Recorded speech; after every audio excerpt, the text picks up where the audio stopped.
이 시장은 8조가 넘는 시장으로 성장을 합니다.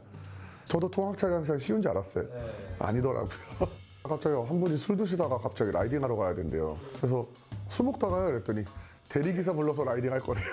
책 관련된 얘기를 하는 인터뷰다라고 했더니 아 무조건 슬램덩크 얘기하겠네.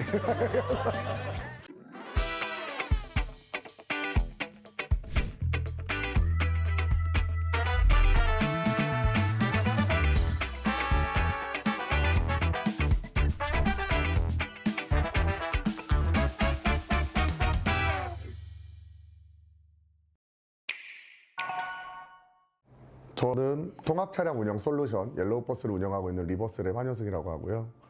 옐로우버스라는 서비스를 통해 가지고 아이들이 보다 안전하게 움직일 수 있는 세상을 만들어 나가는데 집중을 하고 있는 회사입니다. 세상에 사람들이 너무 당연하게 생각하는 것들이 많다. 그리고 그런 것들에 대해서 조금 뒤집어 생각을 해보면은 당연하다라고 생각하는 것들, 그래서 너무 익숙했던 것들에 새로운 가치를 찾아낼 수 있지 않을까? 라고 해서 역발상 연구소라는 리버스랩이라고 이름을 짓게 되었어요. 그 첫 번째 프로젝트가 이 통학차량이라는 시장이었던 거고, 인류의 발전에 이동이라는 것은 진짜 필수 불가결한 그런 요소였는데, 국내에서는 대중교통이 워낙 잘 돼 있고 이동에 대한 문제가 없었어요. 사실은 결혼하고 아이를 낳기 전까지. 저는 택시를 탈 수도 있었고 버스를 탈 수도 있었고 뭐 자전거를 탈 수도 있었고 차를 끌고 다닐 수도 있었죠. 아이가 태어났는데 이제 어느 정도 커서 맞벌이를 하고 있을 때 우리 대신 누군가가 이 아이를 옮겨줘야 되는 시장이 보인 거죠. 그런데 안전하지 않더라고요. 그 시장 자체가. 맘카페를 보면은 노란색 차량이 불법 유턴하는데 그래도 되나요? 이런 불평불만에 대한 글들만 올라와 있고, 근본적인 해결은 이루어지지 않는 이유가 뭐지? 라는 것에 대한 굉장히 큰 퀘스천 마크가 붙어 있었고, 인텔에 다니면서 1년간을 퇴근하고 학원가 가서 버스 기사님들 움직이는 거 다 보고 시장에 대해서 질문 많이 던지고 학원 원장인 친구들을 만나가지고 이야기도 해보고 그러면서 시장을 조금 알았던 것 같아요. 그러면서 아, 해볼 수 있겠다. 내가 알고 있는 지식과 기술과 아이디어라면 이거를 풀어낼 수 있지 않을까라는 생각이 들었어요. 그래가지고 35살쯤에 이제 인텔을 퇴사한다라고 집에다 얘기를 하고 욕을 먹고 36살에 창업을 했어요. 그거는 딱 40살까지만 해라. 40살에 정확하게 시리즈 A 투자를 받았거든요. 5년 더 해라라고 허락을 했어요. 처음에 제안을 주셨을 때 너무 좋았었던 이유가, 저는 종이로 된 책을 굉장히 선호해요. 그 손맛이라 그러잖아요. 서걱서걱 소리 나면서 밤에 스탠드 하나 켜놓고 책 읽는 그 기분을 너무 좋아하는데, 디지털 책으로 나오는 그런 부분들도 사실은 이동하면서 보기는 좋은데 사실 잘 안 읽혀요. 저는 올드스쿨이라서 저만의 독서법으로 읽는 게 너무 좋더라고요. 이런 프로젝트를 통해서 사람들이 조금 더 책에 가까워지고 이런 프로젝트가 잘 됐으면 좋겠다. 저도 응원을 하겠습니다. 서점에 가서 읽고 싶은 걸 많이 읽어요. 최근에는 아무래도 사업을 하다 보니까 모르는 게 너무 많더라고요. 뭐 회계부터 마케팅, 인사, 말 한마디 하는 게 너무 무서우니까 사장의 뭐 대화법, 뭐 말하는 법, 뭐 이런 책들도 읽어보기도 하고, 저는 아직도 모르는 게 너무 많으니까 더 많은 이야기를 해줄 수 있는 사람들의 경험을 흡수하려면 책밖에 없잖아요. 그래서 가서 계속 하나씩 들춰보는 것 같아요. 제가 소개할 자기소개서는 위대한 나의 발견, 강점 혁명이라는 책입니다. 주변에서 창업에 대한 멘토링을 굉장히 많이 요청을 하기도 하고 대학 특강 같은 것도 이제 가끔 나가기도 하는데, 제일 많이 듣는 질문이 돈은요? 예요. 돈이 없어서, 내가 잘할까 자신이 없어서 뭐 등등에 대한 이야기들을 하는데, 저는 조금 다르게 생각을 하거든요. 본인들이 가지고 있고 본인들이 할 수 있는 게 굉장히 많고, 본인들이 부족한 부분들을 어떻게 메꿀지에 대한 부분들을 충분히 고민해 보면 할 수 있는 방법들이 많다라고 생각을 해요. 사람들은 모든 게 다 갖춰져야지만 되는 그런 상황들을 굉장히 꿈꾸는 것 같더라고요. 물론 모험하라거나 리스크를 감수해라라는 얘기는 절대 아니거든요. 하지만 본인이 가지고 있는 것에 대한 강점을 확실하게 알고 풀어나간다라면은 주눅들거나 소극적이 되지 않아도 되지 않을까라는 생각을 많이 하고 있어가지고 저는 이 문장이 지금 저한테 너무 많이 와닿는 부분입니다. 당신이 가진 것으로 할 수 있는 것을 해라. 더는 필요하지 않다. 내가 가진 것은 아이디어였고 시장을 바라볼 수 있는 나의 시야였고 그것을 만들어 나갈 수 있는 능력이었다라고 생각을 하거든요. 자본도 없었고 그것을 더 같이 할 수 있는 사람들도 없었던 상황이기는 했지만은 제가 잘하는 것을 하면서 그것들을 만들어 나가면 되는 거잖아요. 그래서 저는 그렇게 해봤기 때문에 이렇게 말씀드릴 수 있는 것 같아요. 순서대로 최상주의자, 전략, 개인화, 초점, 그리고 미래지향 이렇게 5가지가 나왔어요. 이 책 추천드리면서 저도 사서 한 번 더 해볼까라는 생각을 해요. 28살 한효승의 강점이었던 것 같고 44살 한효승의 강점은 무엇인지가 저는 조금 궁금하기는 해요. 저는 최상주의자일 줄 몰랐어요. 그게 1번으로 나올 줄도 몰랐어요. 제가 가지고 있는 성향 중에 좋은 게 좋은 거지 뭐가 있어요. 최상주의자면 사실 그거 다 잡아야 되는 거 아닌가라는 생각을 한 적이 있었는데 목적을 가지고 하는 것에 대해서만큼은 다 최상주의자인 성향이 굉장히 드러나는 것 같아요. 최고를 선택하는 게 아니라 내가 선택한 걸 최고로 만들려는 성향이 굉장히 강해요. 내가 선택한 걸 후회하지 않겠다라는 마음이 굉장히 커요. 그래서 최상주의자 성향이 나온 것 같다라는 생각이 들고요. 그래서 전략이 바로 뒤에 나온 것 같아요. 내가 결정한 것에 대해서 무조건 잘 되게 만들기 위한 생각을 엄청 많이 하거든요. 우선 저 책에서 이야기한 게 강점만 키워라는 아니었던 것 같아요. 강점만이 아니라 강점을인 것 같아요. 그 강점을 살릴 수 있는 부분들이 먼저 선행이 돼야 되고 사람의 강점을 바라봐 줄 수 있는 시야와 약점에 대한 이야기들을 스스로 느낄 수 있게끔 하는 대화가 이루어져야 된다는 생각을 해요. 그들이 생각해서 그들 스스로가 움직일 수 있는 얘기를 할 수 있으면 좋을 것 같아요. 저는 그런 사람이 되고 싶더라고요.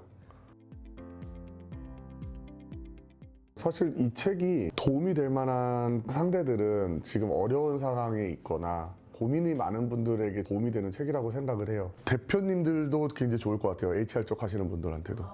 우리 팀원들의 강점을 MBTI가 아니라 진짜 강점들을 알 수 있거든요. 그럼 올바른 위치에 올바른 역할을 부여할 수도 있을 것 같아요. 저뿐만 아닐 거예요. 사회 진출을 준비하고 있거나 사회 초년생으로 활동하고 있는 모든 사람들이 불안할 거거든요. 저 때도 세상이 굉장히 빠르게 변한다라고 했는데 최근에는 더 빨리 바뀌잖아요. 내가 뭘 잘할 수 있는지에 대한 기준이 없을 때 그걸 모르면은 안개 속에 있는 것 같은 기분일 거거든요. 그것을 열어주는 계기가 됐었던 책이 이 책인 것 같아요. 그래서 큰 도움이 되지 않을까. 본인들이 모르는 본인 강점들이 굉장히 많아요. 보통 학교를 다니거나 집에서도 속된 표현으로 지적이라고 하죠. 방 청소해, 뭐해, 너는 맨날 이렇게 지저분하니 뭐 이런 얘기들을 하잖아요. 근데 그런 얘기들을 들으면은 반감이 굉장히 커지는 성향을 갖게 되는 것 같아요. 워낙 지적을 많이 받으면서 생활을 하고 성장을 하다 보니까 내가 잘할 수 있을까? 라는 것에 대한 불안감이 항상 존재했었거든요. 근데 여기서 너의 성향은 이런 것 같아. 너 이런 부분을 참 잘하고 있어. 이런 식으로 말을 해주는 것 같아가지고 오, 할 수 있겠다. 한번 해볼까? 용기를 받았었던 것 같기도 하고 칭찬은 고래를 춤추게 한다라고 하는데 칭찬이랑은 조금 다른 개념이었던 것 같아요. 사실 넌 그런 사람이야. 거울에서 저를 말해주는 것 같은 느낌. 저의 사고방식이나 저의 의사결정이 왜 그렇게 나오는지를 조금씩 이해하게 되면서 저라는 사람을 알아가게 되고 한효승이라는 사람이 이런 사람이라는 걸 제가 아니까 무슨 결정을 할 때 어떤 결정들을 하겠구나 라는 게 저 스스로 예측이 돼가지고 조금 편안해졌었던 것 같아요. 계속 작은 성공들을 해내는 과정들이 반복되는 게 사업인 것 같더라고요. 저는 그것을 할 수 있는 조직을 만들겠다라는 전략으로 갔던 것 같아요. 사업의 모든 방향과 의사결정이. 통학차량 시장이 전 되게 단순한 줄 알았어요. 아이가 타야 되는 곳에서 아이를 태우고 학원에 도착하면 되지? 뭐가 어려운 거지? 처음에 이렇게 생각을 했었어요. 첫 번째 만들었었던 프로젝트는 저희가 직접 차를 빌려서 노선을 설계해서 태우는 방식이었어요. 저희가 주도적으로 끌고 나가려는 시장이었죠. 2018년도에 타다 사태가 터졌어요. 그러면서 법적인 부분에 대한 검토가 많이 진행이 됐었고 그 방식 자체가 위법성이 있다라는 판결이 내려졌어요. 어떻게 해야 될까? 이제 고민을 하다가 학원 차량을 대신 운영해 주자라는 쪽으로 피버팅을 했고요. 그 전략을 결정하게 된 계기는 버스라는 게 굉장히 비싼 가격대를 가지고 있거든요. 저희는 운영 대행을 해주는 거니까 차량을 운영하는 그 가장 큰 비용에 대한 것은 해결이 되는 구조였어요. 저희 운영 솔루션에 대한 가치만 높게 평가받아서 수익을 내면 되는 구조가 되는 거였죠. 첫 번째 전략은 실패. 그런데 빠르게 피버팅을 해서 시장에 안착하는 것은 성공. 그런데 그 시장 자체가 워낙 다양성이 있다 보니까 시스템이 발달할 때까지는 휴먼 리소스로 버텨야 된다. 그래서 사람을 많이 뽑았어요. 운영 인력들을. 차량 대수도 많이 늘어나고 시리즈 A 투자를 받을 수가 있었어요. 시리즈 A 투자를 받고 자 이제 본격적으로 해봐야지 라고 딱 하니까 코로나가 터지더라고요. 야 어떡하지 근데 여기서 죽으면 안 돼. 나 더 공격적으로 하자. 그래서 그냥 저희가 다 해드리겠습니다 라고 하면서 사람을 더 뽑고 더 많은 차량들을 움직이는 데 집중을 했었어요. 지표는 조금 올라갔는데 회사는 안 좋아졌죠. 고정비가 올라가는 구조였으니까. 지표가 올라가는 건 성공, 또 이제 고정비에 대한 전략은 실패.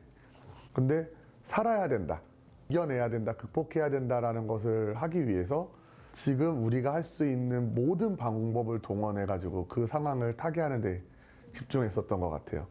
물론 더 장기적인 관점으로 무언가를 보고 결정하거나 그런 부분에서의 미흡함은 있었던 것 같고, 저도 사업은 처음인지라 고정비라든지 이런 파이낸싱에 대한 부분에 취약점도 드러냈었던 시기였던 것 같고, 하지만 이제 그 시기를 이겨내면서 회사는 조금 더 안정세로 다시 진입이 되고 성장을 하고 있고, 이번에 큰 계약건들도 따내고 또 비즈니스가 더 확장할 수 있는 형태로 성장을 해버렸어요. 그러니까 이게 전략이라는 것은 고민의 깊이인 것 같아요. 내가 알고 있는 모든 카드들을 퍼즐 맞추듯이 조합을 해가지고 가야 되는 길을 만들어내는, 다리를 놓는 과정이라고 생각이 되는데, 그 다리들을 놓는 작업들을 계속 해왔던 것 같고요. 그 다리를 건넜는데 거기가 가시밭길일지 똥밭일지 꽃밭일지 그런 거는 모르는 거죠.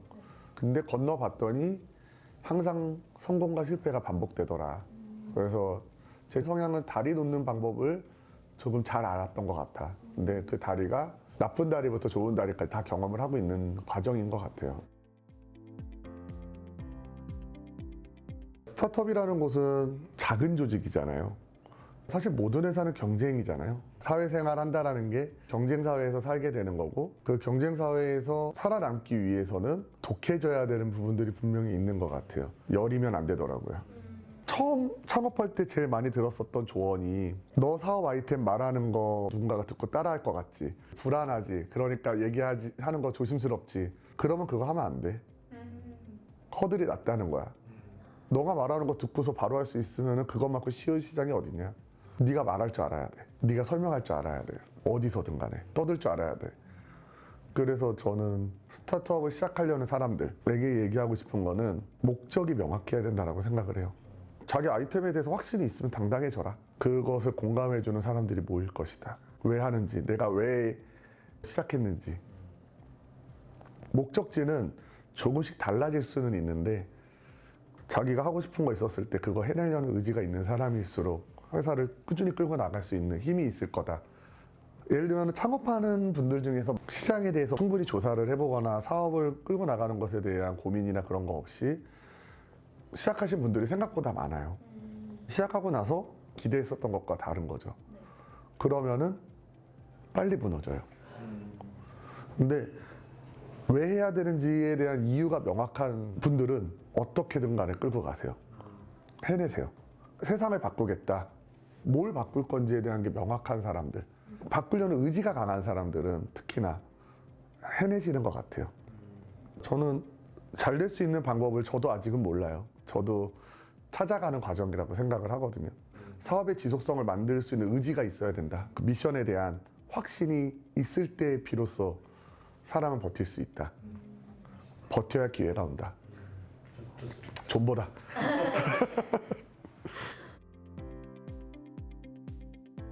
에피소드가 있다라면은, 간호사 일을 하시는 학부모님이셨는데 교대 업무잖아요, 간호직은. 그러다 보니까 야간에 아이들 라이딩이 불가능하신 거예요. 그래서 학원을 보내고 싶은데 조금 외진 동네에 사셨거든요. 근데 차들이 많이 안 와요. 그러니까 그런 학원을 고르는데 너무 스트레스를 받고 시간을 보내는 게 싫으셨던 거예요. 그래서 저희한테 연락을 주셨고 때마침 저희는 그 노선을 움직이는 차량이 있어서 별도의 계약을 통해 가지고 그 친구가 이용할 수 있게끔 해줬어요. 그렇게 한 1년 정도를 이용하시고 그 어머니가 이제 퇴사를 하시면서 이제 직접 라이딩을 해도 될 것 같다라고 해서 계약을 종료를 했는데 장문의 편지를 보내주셨어요. 엄청 고맙고 옐로우버스 없었으면은 아이를 키우는 데 있어서 굉장히 많은 고민을 했었을 거고 본인의 커리어라든지 경력을 이어가는 데 있어서 너무나 어려움이 있었을 것 같은데 이 작은 서비스 하나가 자기를 바꿔줬다라는 것에 대한 이야기를 해줘가지고 정말 뿌듯했었던 딱 편지 보고서 야, 오늘은 일 접고 술 먹으러 가자. 작지만 분명히 세상에 필요하구나. 양지에 있는 서비스는 아니거든요. 사실은 통학 차량이라는 것은 학원 등록의 별책부록이라고 생각하는 사람들이 많아요. 저희가 이 서비스를 하면서 기사님도 그렇고 학부모님들도 그렇고 그 만족하는 피드백들을 보면은 보람차죠. 그리고 그게 또 하나의 동력이 되고 우리가 잘하고 있어. 자체 가스라이팅이 되는 거죠.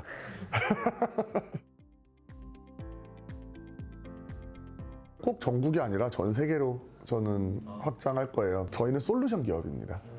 이 시장의 근본적인 문제를 풀어내기 위한 기술 기반의 솔루션을 먼저 만들어 나가고 있는 기업인데 미국 시장만 보더라도 퍼스트 스튜던트라는 미국의 1위 기업이 있는데 거기가 연매출이 10조 정도가 나와요. 스쿨버스 시장만.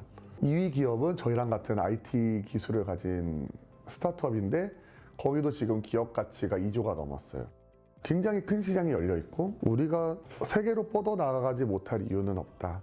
국내뿐만 아니라 전 세계 아이들이 안전하면 더 좋은 거 아닌가? 그리고 그들의 이동 독립권을 만들어줘야 된다. 태어나서 죽기 전까지 세상이 조금 더 좋아질 수 있도록 그려낸 사람. 무언가를 조금 더 좋아질 수 있게 이뤄낸 사람. 노력에서 끝나면 너무 속상할 것 같고 좀 더 좋아지게 만든 사람으로 기억되면 좋을 것 같아요. 저는 모든 게 이 한 문장에 다 포함이 될 것 같아요. 많이 해요.